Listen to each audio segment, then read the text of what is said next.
अस्सलाम वालेकुम फ्रेंड्स, उम्मीद है कि आप सब खैरियत से होंगे। तो आज आप लोगों को बताने वाले हैं कि बालों को सीधा करने के लिए बहुत ही ज़बरदस्त और आसान सा नुस्खा है जिसको इस्तेमाल करके आप लोग अपने बालों को सीधा कर सकते हैं। अगर आप लोगों के बाल कर्ली हैं या फिर आप लोगों के बालों में शाइनिंग वगैरह नहीं है तो इस नुस्खे के इस्तेमाल से आप लोगों का ये मसला हल हो जाएगा।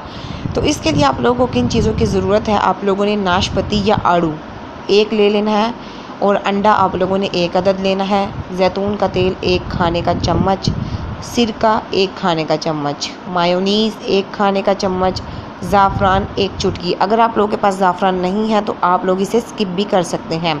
आप लोगों ने इन तमाम चीज़ों का पहले पेस्ट बना लेना है और उसके बाद आप लोगों ने इसे अपने बालों पर अप्लाई करना है और 1 घंटे के लिए बालों पर इसे लगा रहने देना है। इसके बाद बेबी शैम्पू से बाल धोने हैं। याद रखें कि कोई भी केमिकल वाला शैम्पू आप लोगों ने इस्तेमाल नहीं करना, आप लोगों ने बेबी शैम्पू इस्तेमाल करना है क्योंकि वो केमिकल से पाक होता है।